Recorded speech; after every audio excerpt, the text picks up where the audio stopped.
Ukrainian intelligence has put the hurting on a Russian telecom provider.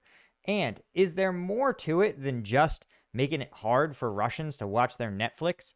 I'm Paul, U.S. Army combat veteran. Let's talk about this unusual story. So here's what I thought was really interesting.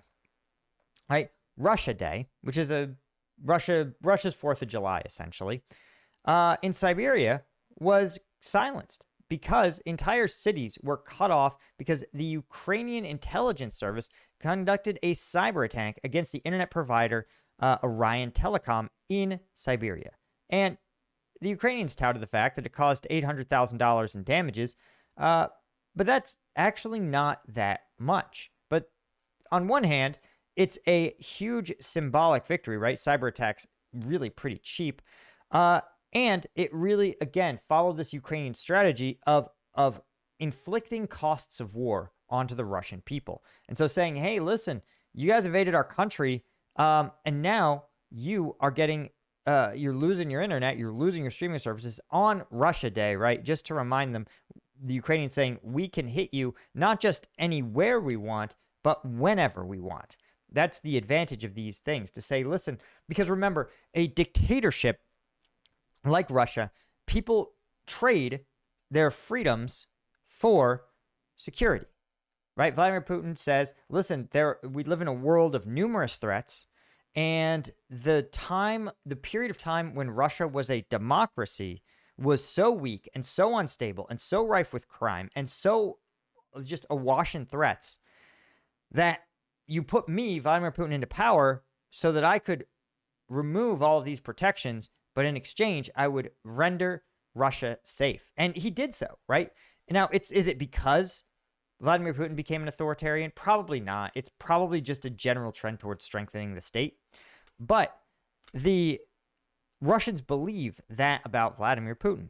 And so on Russia Day, a day when people are supposed to be thankful for the thing the state provides, namely security, certainly not freedom, the fact that the Ukrainians are able to go in and shut off the internet to hundreds of thousands or millions of Russians is a symbolic victory, but also a literal one.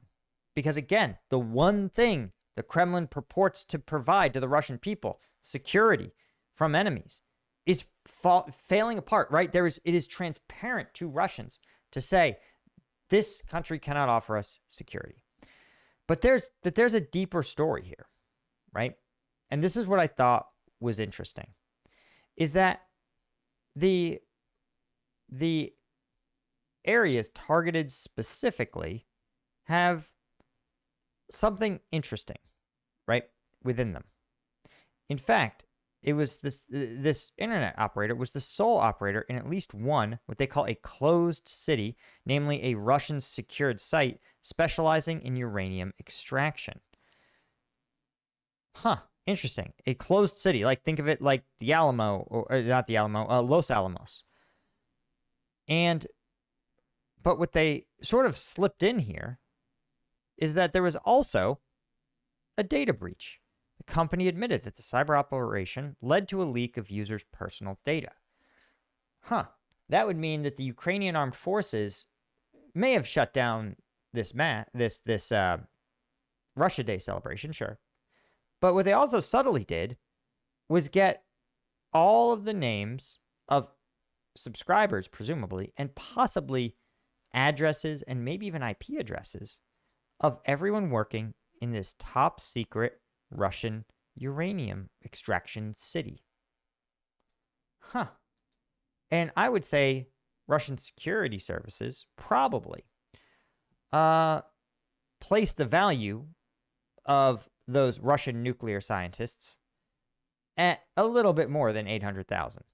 In fact, it wouldn't shock me in the least if you told me that NATO allies were like, hey, Ukraine, you guys found something that we could use. Maybe we'd be happy to take that off your hands, and maybe there's a trade we can do here. You give us that, and we can give you some information that you need. Or maybe Ukraine just saying, listen, our NATO allies, we found something interesting while knocking out Russian telecom infrastructure. Do with this what you please. Anyway, guys, Just an interesting fact for you guys to keep in mind, right? And thanks, of course, to AL90, James Porsche, Steve Moran, Doug Beck, Alex William, Henry Roussier, Yanko Georgiev, and all of our Lieutenant tier members. We couldn't do it without you. I appreciate you, and I'll see you in the next one. Cheers.